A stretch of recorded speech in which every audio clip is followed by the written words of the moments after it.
اور نمازیں قائم کرو اور زکوٰۃ دیتی رہو، اور اللہ اور اس کے رسول کی بات دل کی خوشی سے مان لو۔ کیوں؟ انما یرید اللہ، اس کے سوا اور کچھ نہیں کہ اللہ ارادہ کرتا ہے کہ تم سے گندگی کو دور کر دے اے گھر والو، اور تم کو پاک کرے، بہت پاک کرنا۔ اگر دیکھیں تو ازواج مطہرات کے لیے نبی صلی اللہ علیہ وسلم کی خاص وصیت تھی، جب قیامت تک کے لیے ہر مسلمان ماں، بہن اور بیٹی کے لیے ایک گائیڈ لائن ہے۔ کیا کچھ ہے اس میں؟ نمبر 1، بغیر حاجت کے باہر نکلنے کی ممانعت ہے، اور عورتوں کے لیے ان کے گھر بہتر ہیں، ہاں ضرورت کے تحت باہر نکلنے کی اجازت ہے۔ پھر اسی طرح سے اگلی چیز اگر آپ ساتھ ہی دیکھ لیں تو تعلیم کے لیے گھر سے نکلنے کی اجازت ہے۔ پھر اسی طرح جو چیز منع ہے وہ کیا ہے کہ عورت اپنا سنگھار ظاہر نہ کرتی پھرے، تو لہٰذا عورت کا زیب و زینت کے بغیر نکلنا، اس کی بھی اجازت ہے۔ بے موقع تبرج کی ممانعت ہے۔ اللہ کے نبی کی ایک حدیث پڑھ کر پھر ہم تھوڑی سی اس پہ بات کرتے ہیں۔ یہ سلسلہ تو صحیحہ کی ایک طویل روایت ہے، جس کو اگر پیچھے سے تھوڑا سا چھوڑ کر اپنے موضوع سے متعلق پڑھا جائے تو وہ کیا ہے؟ آپ نے فرمایا کہ تمہاری بدترین عورتیں وہ ہیں جو زیب و زینت اختیار کرنے والی اور تکبر کرنے والی ہوں، یہی عورتیں منافق ہیں۔ اب آپ دیکھیے کہ کچھ لوگوں کو یہ سارے احکامات بجھل لگتے ہیں۔ پہلی بات ہے کہ اگر آپ نے صرف آج ہی سننا شروع کیا ہے تو آپ پیچھے سے سورۃ الاعراف بھی سنیے۔ اس میں پہلی دفعہ خواتین کے نام کے بغیر لباس کی بات ہوئی، لیکن اشارے اس میں یہی تھے، لباس کا مقصد کیا ہے؟ نمبر 1 کیا ہے؟ وہ تمہارے جسم کے قابل شرم حصوں کو چھپاتا ہے۔ ہر انسان کے جسم پہ عیب ہوتے ہیں، کمی ہوتی ہے، یہ تو کچھ پہن کچھ نہ پہن کر اس کو نمایاں کر دیں، ورنہ ایک نیکڈ باڈی اور ایک جانور اور گائے بھینس کے جسم میں کوئی زیادہ فرق نہیں ہوتا۔ تو لباس کا مقصد یہ ہے کہ جسم کے اندر اللہ نے ضرورتاً جو چیزیں رکھی ہیں جس سے انسان کی زندگی آگے بڑھتی ہے، جس میں انسان اپنی اگلی نسل کی پیدائش کا ذریعہ بنتا ہے، اور اسی طرح اپنے جسم سے وہ گندگیاں جو اللہ تعالیٰ نے ہر ایک کے اندر رکھی ہیں اس کو باہر نکالنے کا کام لیتا ہے۔ تو چونکہ یہ کام بڑا سیکرٹ ہے، اس لیے جسم کو چھپا دو۔ اللہ نے آنکھیں منہ پہ لگا دیں، چہرے پہ لگا دیں، کان لگا دیے، زبان اندر رکھ دی۔ آج جا کر ذرا سوچئے گا، صرف آپ ایک ہیومن باڈی کی جو ڈیفرنٹ پلیسز جس جگہ پہ رکھی ہیں نا، تو آپ حیران ہو جائیں گے۔ ایک کتاب ہے، بلکہ میں نے اس پہ کچھ لیکچرز بھی دیے تھے کہ انسانی جسم اللہ کی عدالت میں، تو جسم کے ہر روز آنکھ، زبان، کان، آپ دیکھیں گے کہ اس کا ایک خاص مقام ہے۔ تو لباس کا مقصد یہ ہے کہ انسان کی عزت ہو۔ جانور کپڑے نہیں پہنتے، گائے بھینس بکری کو اپنے کپڑے پہنے نہیں دیکھے ہوں گے، تو اس کے برعکس انسان کو کپڑے پہنا کر عزت دی گئی، جانوروں سے الگ کیا گیا۔ اب آپ دیکھیے کہ جسم کے اوپر جب کپڑے پہن لیے جاتے ہیں تو وہ ایک کھال کے اوپر ایک دوسری کھال نہیں ہوتی، اس کو آپ لباس نہیں کہیں گے۔ اس میں ہم نے 2 چیزیں دیکھی تھی، بس صاف نہ ہو اور شفاف نہ ہو، یعنی جسم کے کروز دکھانے والا نہ ہو، اتنا ٹائٹ نہ ہو اور اتنا اسٹریچی نہ ہو کہ کون کیسا ہے وہ پہننے کے باوجود بھی نہ چھپے، اور دوسری بات یہ ہے کہ سی تھرو نہ ہو۔ اس کے علاوہ دوسرا وہ زینت کی بات تھی، خوبصورت ہو سکتا ہے، اور اس سے کوئی انکار نہیں کرتا۔ ساری انڈسٹری دیکھ لیجئے، اسی پہ چل رہی ہے، فیشن ڈیزائننگ اسی پہ چل رہی ہے، برانڈز اسی پہ چل رہے ہیں، مردوں کا پیسہ پانی کی طرح بہتا ہے، عورتوں کی مصروفیت کا 80% حصہ صرف زینہ پہ ہے۔ خوبصورت رنگ، کپڑے، موتی، ستارے، کوئی حرج کی بات نہیں ہے۔ گھر کی عورتوں کے بیچ میں یا اپنی فرینڈز کے سرکل میں ایک عورت کیا پہنے گی اس کا تذکرہ ہوا، تھوڑا سا آگے بڑھے تو سورۃ نور آ گئی، اس میں گھر کے اندر رہتے ہوئے جو غیر محرم لوگ ہیں ان کے ساتھ حد بندی بتا دی گئی، کس کے سامنے کتنا ایکسپوز ہوگا۔ پھر محرم جو ہوتے ہیں رشتے، ان میں بھی فرق ہے، جیسے باپ کے سامنے ایک لحاظ اور حیاداری ہوگی، بھائی کے سامنے عورت اس طرح نہیں آئے گی جیسے شوہر کے سامنے آ سکتی ہے۔ تو یہ سارا کچھ پڑھنے کے بعد اب یہاں باہر کی دنیا میں ایک عورت کیسے نکلے گی؟ آپ دیکھیے کہ اب یہاں اس چیز پہ بھی کچھ لوگ پریشان ہو جاتے ہیں کہ جی عورت گھر میں کیوں رہے، تو آپ کیا چاہتے ہیں کہاں رہے؟ بازار میں رہے؟ آپ دیکھیے کہ مرد ایک دن گھر میں رہے تو خود بھی پریشان ہوتا ہے اور معذرت کے ساتھ کرتا بھی ہے، کرینکی ہو جاتے ہیں مرد۔ کرونا کا وقت یاد کیجئے کتنی طلاقیں ہوئیں، کتنے گھر ٹوٹ گئے۔ مرد کی فطرت ہے کہ اس کو باہر جا کر سکون ملتا ہے، گرمی ہے، تھکن ہے، اور اس کے برعکس آپ دیکھیے کہ خدا نخواستہ کسی ایسی ضرورت کے تحت آپ کو بازار جانا پڑ جائے اور ہوں بھی روزے، تو سر میں درد لے کر آتی ہیں۔ اگر اتنی کشش نہ ہوتی نا شاپنگ میں اور چیزیں خریدنے میں، تو میرا نہیں خیال کبھی بھی کوئی عورت باہر جاتی۔ تو پھر یہ بات کیا ہے، اس کو ایک مثال سے سمجھ لیتے ہیں۔ ہمارے گھر میں ہر چیز کی ایک جگہ ہوتی ہے نا۔ میں مثال دیتی ہوں اور آپ سوچئے گا کہ یہ چیز کہاں ہوگی۔ یعنی ڈائننگ ٹیبل ڈائننگ روم میں ہوگا، کشن صوفے پہ ہونا چاہیے، بیڈ روم سیٹ کدھر بچھے گا؟ بیڈ پہ بچھے گا نا۔ اس رنگ برتن، اب ہر چیز کے ساتھ کوئی ایک جگہ آئی نا۔ برتن کچن میں ہوتے ہیں، dining table, dining chairs dining room میں ہوتی ہیں، کشنز اور تکیے اور پلوز بیڈ پہ ہوتے ہیں۔ لیکن کیا یہاں سے چیزیں کبھی ہٹی نہیں؟ ہٹتی ہیں، تبھی تو کھاتے ہیں، پیتے ہیں، اٹھاتے ہیں۔ برتن خراب ہوئے، گندے ہوئے، دھوئے، جو ہی صفائی کرتے ہیں بعد میں کیا کرتے ہیں؟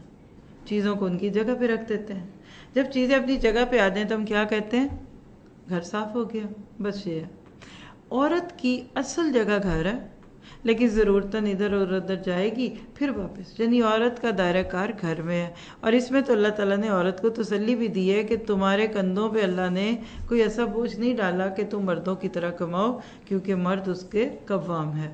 بہرحال اس موضوع پہ اگر آپ سننا چاہیں، یہ سورت کے اینڈ پہ بھی آ رہی ہے بات ابھی آگے، اور آپ ایک لیکچر سے فائدہ اٹھا سکتے ہیں جس میں پورے لباس کے مقاصد اور ساری چیزوں کو ایک لیکچر میں سم اپ کیا گیا ہے۔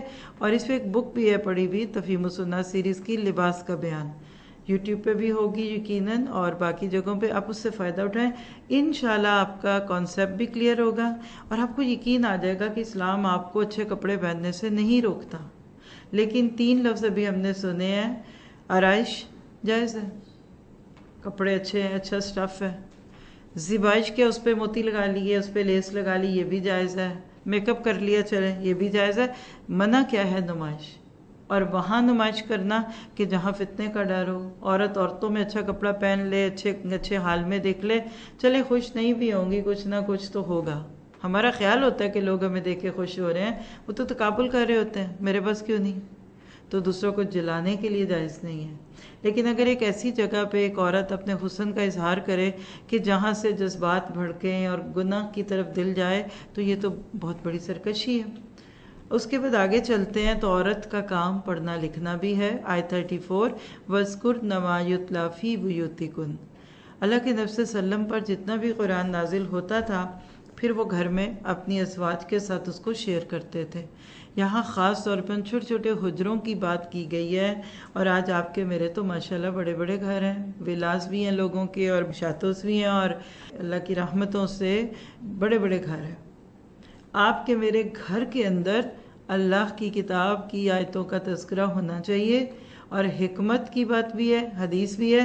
اس میں چونکہ سارے مؤنث کے صیغے ہیں، اگر آپ دیکھ رہے ہیں وذکر، نام میں نون مؤنث کا ہے، پھر بیوتی کنہ ہے، تو اس سے پتہ چلتا ہے کہ عورت کو بھی، بلکہ عورت کو تو زیادہ پڑھنے لکھنے کی ضرورت ہے۔ آج کبھی کبھی کچھ بردرز پریشان ہونے لگتے ہیں جب ان کی بیویاں یا ان کی بہنیں یا مائیں کسی کورس میں داخلہ لے لیتی ہیں، کچھ پڑھنے لگتی ہیں، تو کہتے ہیں آپ کدھر چلی؟ ایک عورت نے ایسی ہی بات کی کہ آپ کہاں جا رہی ہیں، آپ کا تو کام ہے بچے پالیے۔ تو بڑی پریشان تھی کہ میاں نے پابندی لگانی ہے، یہ ہے وہ ہے، میں کورس کیسے کروں؟ تو میں نے انہیں کہا کہ بہت اچھی بات تو کہہ رہے ہیں وہ آپ کو، آپ بس ایک بات ان کو کہہ دیں، جی یہی سیکھنے جا رہی ہوں۔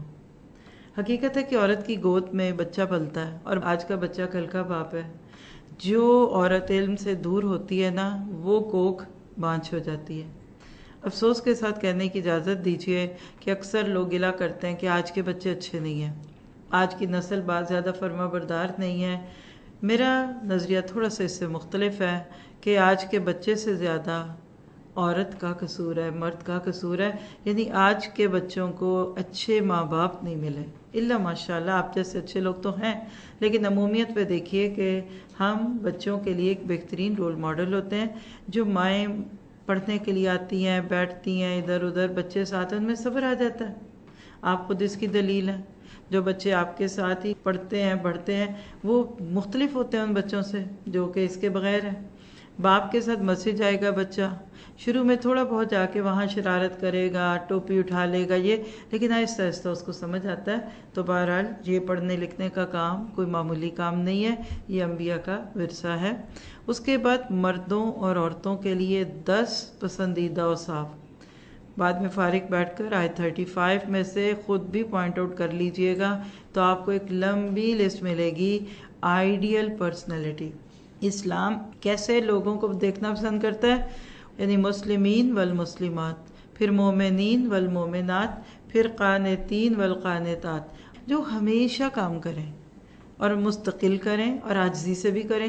یہ نہیں کہ رمضان میں تو خوب نیک اور 20 نہیں 25 نہیں بلکہ پوری پوری رات کی عبادت ہے اور عام دنوں میں فرض بھی نہ پڑھیں، ایسا نہیں ہونا چاہیے۔ پھر سچ بولنے والے اور سچ بولنے والیاں، صادقین اور صادقات، پھر صابرین اور صابرات۔ اب دونوں کو الگ الگ کرنے کی کیا ضرورت تھی؟ بتانے کے لیے کہ یہ اتنی خوبصورت چیزیں ہیں کہ مردوں کے ساتھ عورتوں کا تذکرہ بھی لازمی ہے۔ پھر خاشعین اور خاشعات، خشوع دل کا جھکاؤ، متصدقین والمتصدقات، صدقہ دینے والے مرد اور صدقہ دینے والی عورتیں، پھر صائمین و صائمات، روزہ رکھنے والیاں اور والے، اور پھر اپنی شرمگاہوں کی حفاظت کرنے والے اور کرنے والیاں، اور والذاکرین اللہ کثیرا، اللہ کا کثرت سے ذکر کرنے والے مرد اور عورتیں۔ یہ 10 خوبیاں جس میں آ گئیں، اعد اللہ لہم مغفرۃ و اجرا عظیما، تیار کیا اللہ نے ان کے لیے بہت بڑا اجر۔ اللہ تعالیٰ آپ کو مجھے ان ساری خوبیوں سے متصف کر دے۔ پھر آگے ہے جی آیت نمبر 36، حقیقی مومن اور حقیقی مومنہ کا طرز عمل کیا ہوتا ہے کہ جب کبھی اللہ اور اس کا رسول ان کے لیے کسی بات کو چوز کر لیں تو پھر اس کے بعد وہ اس میں نو نہیں کہہ سکتے، یعنی جس چیز کا حکم اللہ اور رسول کے تھرو مل گیا اب وہ اس کو نہیں چھوڑیں گے۔ ہاں وَمَن يَعْصِ اللَّهَ وَرَسُولَهُ فَقَدْ ضَلَّ ضَلَالًا مُبِينًا۔ اصل میں اس میں آگے والے واقعے کی طرف اشارہ ہے جس کا تذکرہ آگے ہم دیکھنے لگے ہیں۔ آیت 37 سے 39، منہ بولے بیٹے کی بیوی بہو نہیں ہے۔ عربوں کا رواج کیا تھا کہ منہ بولے بیٹے کی بیوی کو بالکل بہو کی طرح سمجھتے تھے، اور یہ وہی چیز ہے جو آج ہمارے بھی ہے۔ عمر کے فرق کے ساتھ غیر محرموں کے ساتھ بے تکلفی ہے۔ مثلا ایک مرد جو خود بھی 40 50 60 میں، تو اب اس کے دوست کی بیٹی، دوست کی بہو کیا کہنے لگتے ہیں، بیٹا، بیٹیا، ابا، انکل، آنٹی۔ اچھے لفظ ہیں، برے نہیں ہیں، لیکن غیر محرم اور محرم کا فرق تو رہے گا۔ تو اللہ کے نبی کے زندگی میں ایک ایسی آزمائش اس آیت کے اندر دکھ رہی ہے کہ جس کے اندر آپ کو ڈالے بغیر یہ قانون ٹوٹنا بھی نہیں تھا۔ حضرت زید جو آپ کے منہ بولے بیٹے تھے، ان کا نکاح آپ کی پھوپھی زاد بہن سے، یعنی آپ نے پرپوز کیا تھا کہ اچھی خاتون ہے اور زید بھی اچھے بندے ہیں تو ان کا نکاح کیا تھا، لیکن چلی نہیں بات، کیونکہ دیکھیے نکاح ایسی چیز نہیں ہے کہ آپ کسی کو زبردستی دے دیں۔ ایک سوٹ ہے کسی نے آپ کو دیا، نہیں پسند آیا، پھر بھی آپ کہتے ہیں اٹس اوکے، اچھا تو ہے، چلو موسم کے مطابق ہے، چلے اگلے کی خوشی۔ لیکن کھانے کا ایک لقمہ آپ کو کوئی دے جو آپ نے کبھی نہ کھایا ہو تو میرا خیال ہے کہ انسان اس کو منہ میں نہیں ڈالتا، حقیقی سی بات ہے۔ کچھ چیزوں میں آپ دوسرے کی بات مان لیتے ہیں، کچھ میں نہیں۔ بالکل شوہر اور بیوی کا رشتہ بھی کچھ ایسا ہی ہے، قربت بھی ہے، دوستی بھی ہے، اور ایک دوسرے کے ساتھ وقت بھی بہت گزرتا ہے۔ تو حضرت زینب کے دل میں تھا کہ زید چونکہ ایک غلام ہے تو میرا ان سے دین نہیں مل رہا، پوری کوشش کی گئی لیکن بات نہیں بنی۔ اللہ نے ان آیات کی وحی کے ذریعے سے اللہ کے نبی کو یہ بتا دیا کہ زید جب زینب کو طلاق دیں گے تو پھر آپ کا نکاح ان سے ہوگا۔ اور یہ ایسی ہی بات ہے جیسے آج کے دور میں خدا نخواستہ کوئی سسر اپنی بہو سے نکاح کر لے جبکہ بیٹا اس کو طلاق دے چکا، معاشرے میں شور اٹھنا تھا، ریاکشن، باتیں، وہی بات سا یقول السفہاء والی بات۔ کہ ان قریب کچھ بیوقوف لوگ باتیں کریں گے، کیونکہ ذرا سی کوئی معاشرے میں چینج آتی ہے تو ایک دم کیل و قال شروع ہو جاتی ہے. تو آپ اس بات پہ خوف زدہ تھے، لیکن اللہ نے نبی صلی اللہ علیہ وسلم کو اس امتحان میں ڈالا. پھر زید کا نکاح ختم ہوا. اللہ نے حضرت زینب سے نبی صلی اللہ علیہ وسلم کا نکاح خود کروا دیا آسمانوں پہ. یہ ان کی خوبی ہے، یعنی یہ نکاح زمین پہ نہیں ہوا، آسمان پہ ہوا. تو یہ قانون توڑ دیا. آپ کے میرے لیے اس میں کیا ہے؟ رسموں کو توڑنا. معاشرے میں جو رسمیں ہوتی ہیں نا، وہ جڑیں پکڑ چکی ہوتی ہیں. اس کو ادھر سے ہٹانا ایسے ہی جیسے ایک پرانے درخت کو نکالنا. کتنے ڈالر لگ جاتے ہیں ایک درخت کو گرواتے ہوئے. بالکل رسموں کو لوگ چھوڑنا نہیں چاہتے. ایون پورا قرآن بھی پڑھ لیتے ہیں، نمازیں 5 کی بجائے 7 ہونے لگ جاتی ہیں، لیکن رسمیں نہیں توڑتے. تو بہرحال ادھر اللہ نے پھر یہ کام نبی سے لیا. اس کے بعد آگے آیت نمبر 40 میں خاتم النبیین، نبی صلی اللہ علیہ وسلم کے آخری نبی ہونے کی دلیل. ما کان محمد ابا احد من رجالکم ولیکن رسول اللہ و خاتم النبیین وکان اللہ بکل شیء علیما. آپ دیکھیے اتنی کھلی تعریف، اتنا واضح کر کے آپ کا آخری نبی ہونا اس آیت میں ثابت ہے کہ اگر پرانے عقائد دل میں نہ ہونا، آبا پرستی یا بچپن سے جو سنا ہے وہ ذہن سے نکال دیں، تو اس پہ کسی کو ایک لفظ کہنے سننے کی ضرورت نہیں. لیکن افسوس ہے کہ آج کچھ لوگوں نے اس مسئلے کو مختلف ہی بنا کر نبوت کا دروازہ بھی کھولا، اور کتنا کچھ ہوا. یہ میرے آپ سے چھپی ہوئی بات نہیں ہے. ہمارا ایمان ہے کہ ہمارے نبی صلی اللہ علیہ وسلم آخری نبی تھے. ایک ہوتا ہے سیل اور ایک ہوتی ہے اسٹیمپ. یہاں خاتم، ختمہ، انگوٹھی کے اندر بھی جو ایک اسٹیمپ لگتی تھی اس کی طرف اشارہ ہے. کچھ لوگ کہتے ہیں نہیں یہ سیل نہیں ہے، یہ اسٹیمپ ہے.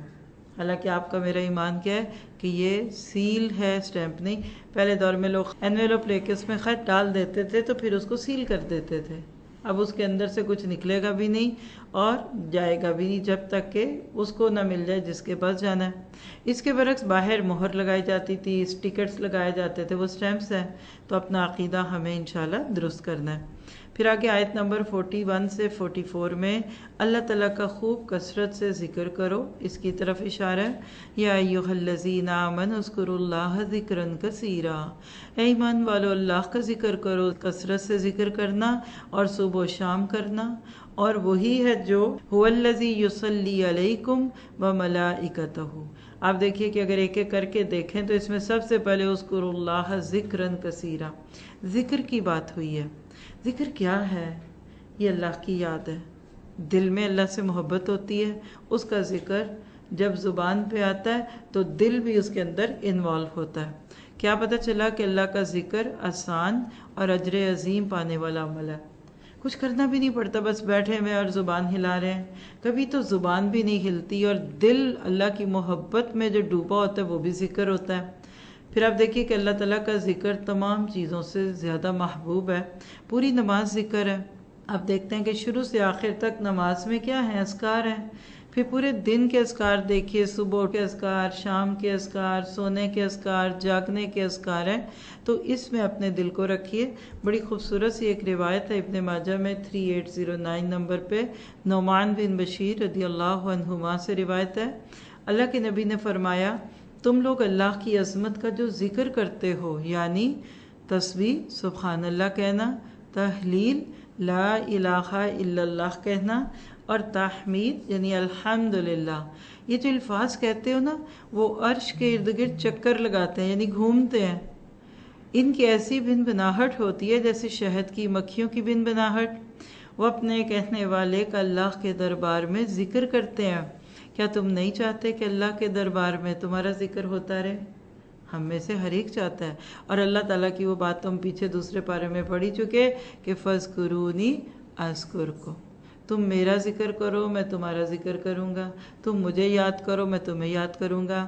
لو ایٹ بوتھ سائڈ. اور دنیا میں بھی ایسے ہوتا ہے، دل کو دل سے راہ ہوتی ہے.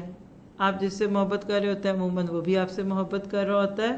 تو لہٰذا اپنی زبان کو خالی نہیں رکھنا چاہیے.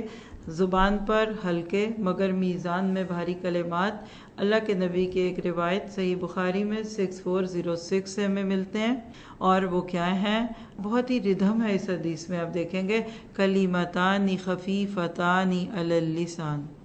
اگر مصرے بنائے نا تو پہلا مصرع دو کلمے جو زبان پر بہت ہلکے ہیں، ثقیلتان فی المیزان، اعمال نامے میں یعنی ترازو میں وہ بہت بھاری ہوں گے، حبیبتان الی الرحمن، رحمان کو بہت عزیز ہیں۔ اور وہ کلمات کون سے ہیں جو آپ اور میں ادا کریں گے؟ سبحان اللہ العظیم، سبحان اللہ وبحمدہ۔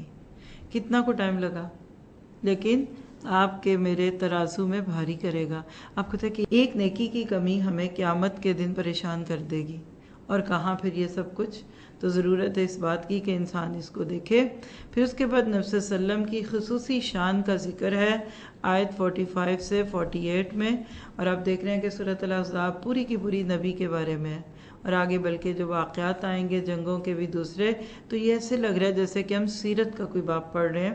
یا ایھا النبی، اے نبی، بے شک ہم نے آپ کو بھیج دیا، کیا کیا بنا کے آپ انگلیوں پہ نوٹ کیجئے گا۔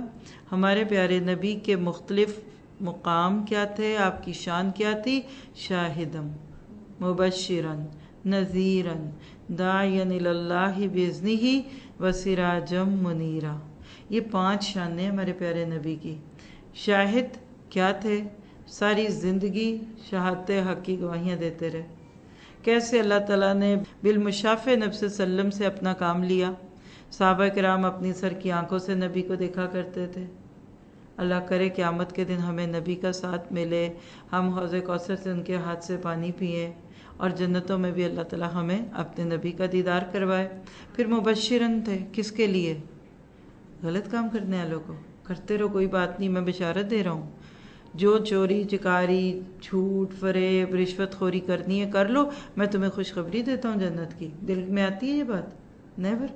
اچھے کام کرنے والوں کو، آپ جیسے اچھے اچھے لوگوں کو خوشخبریاں دیتے تھے۔ پھر نذیرن، وارنر، ڈرانے والے۔ یہ کس کو؟ اب یہ اپوزٹ پہ لے لیجئے کہ اچھے کام کرنے والوں کو ڈرا رہے تھے کہ تمہاری نیتیں نہیں ٹھیک، تم تو اندر سے پتہ نہیں کیا، نہیں، غلط کام کرنے والوں کو۔ پھر داعین الی اللہ باذنہ، داعی الی اللہ، اللہ مجھے آپ کو بنا دے، اور قیامت تک یعنی مرتے دم تک اللہ ہمیں اس دعوت کے کام پہ رکھے۔ تو کیا تھے؟ لوگوں کو اللہ کی طرف بلاتے تھے۔ پھر سراجم منیرا، روشن چراغ، سورج۔ ساری زندگی نبی نے اپنی زندگی دعوت اللہ پہ لگا دی، اور ہدایت کا سورج بن کر دنیا میں چمکے۔ لہٰذا آج جو لوگ اللہ کے نبی کی ان باتوں پہ ایمان بھی لاتے ہیں اور آپ کے نقش قدم پہ چلتے ہیں، وَبَشِّرِ الْمُؤْمِنِينَ بِأَنَّ لَهُم مِّنَ اللَّهِ فَضْلًا كَبِيرًا۔ آپ مومنوں کو خوشخبری دے دیجئے کہ ان کے لیے اللہ کا بہت بڑا فضل ہے، اور ساتھ ہی کہہ دیے وَلَا تُطِعِ الْكَافِرِينَ وَالْمُنَافِقِينَ، کفار اور منافقین کی اطاعت مت کیجئے، ان کی باتیں نہ مانیے۔ وَدَعْ أَذَاهُمْ وَتَوَكَّلْ عَلَى اللَّهِ، تنگ کرتے تھے، تکلیفیں دیتے تھے، نبی کے اوپر باتیں ڈالتے تھے، کہا چھوڑ دیجئے ان کو، آپ ان کی باتوں پہ، ان کی تکلیفوں پہ صبر کر لیں، توکل کر لیں اللہ پہ، اور اللہ آپ کے لیے کافی ہوگا۔ پھر اس کے بعد آیت نمبر 49 سے 52 میں نکاح طلاق کے کچھ احکامات ہیں، جس میں بنیاد وہی نکاح ہی بن رہا ہے جس کا تذکرہ پیچھے ہوا، لیکن قرآن پاک میں اتنی تفصیل سے نہ نماز کا طریقہ ہے، نہ وضو کا طریقہ ہے، نہ آپ کہہ سکتے ہیں کہ اس کے اندر حج کی ڈیٹیلز ہیں، لیکن یہ انسانی معاملات کی کیوں اتنی بات ہے؟ کس سے نکاح کرنا ہے، کیسے کرنا ہے، نہیں کرنا، احتیاط کیا ہے۔ پھر خاص طور پہ یا نبی صلی اللہ علیہ وسلم کے لیے کچھ رخصتیں تھیں، ان کا تذکرہ کر کے اصل جو بات آپ کو مجھے دی جا رہی ہے وہ کیا ہے کہ نکاح اور طلاق کی اہمیت سمجھو، ان کو کھیل نہ بناؤ، مذاق نہ سمجھو۔ آج دیکھیے کہ نکاح کے وقت پہ تو ہم بالکل بھی نہیں سمجھ ہوتے کہ ہم کوئی مذہبی کام کر رہے ہیں۔ کیا ہمارے ہاں شادی یا نکاح ایک ریلیجس سیریمنی ہے یا ایک دنیا داری ہے؟ اور خدا نہ خاصہ طلاق کا موقع آ جائے تو وہ کس سے سیکھی ہے؟ فلموں سے سیکھی ہے۔ کھن گھرج کے ساتھ بارش ہو رہی ہے اور طلاق ہے اور ہیروئن جو وہ تڑپ رہی ہے۔ حالانکہ آپ دیکھیے کہ نکاح اور طلاق مذہبی ایکٹس ہیں، قرآن میں ان کے بارے میں ہم پیچھے بھی پڑھ چکے، اور یہاں آگے تو پوری ایک سورت آئے گی سورت طلاق کے نام پہ۔ پھر اس کے بعد سورت الاحزاب کے جو احکامات ہیں نا، یہ فرض کا درجہ رکھتے ہیں، ان کو سمجھنا اور ان پہ عمل کرنا لازمی ہے۔ بالکل جیسے سورت نور کے شروع میں بات تھی کہ فرد نہ ہا، تو آپ کے میرے پاس چوائس نہیں ہے۔ غلام اور ملازم کا کام صرف اوبے کرنا ہوتا ہے، بات ماننا ہوتا ہے، اعتراضات نہیں کرنا ہوتا۔ اس لیے اب آگے ذرا سے احکامات میں مزید خواتین کی طرف جاتی ہے بات۔ كتاب أنزلناه إليك مبارك ليدبروا آياته وليتذكر أولو الألباب كتاب أنزلناه إليك مبارك ليدبروا آياته وليتذكر أولو الألباب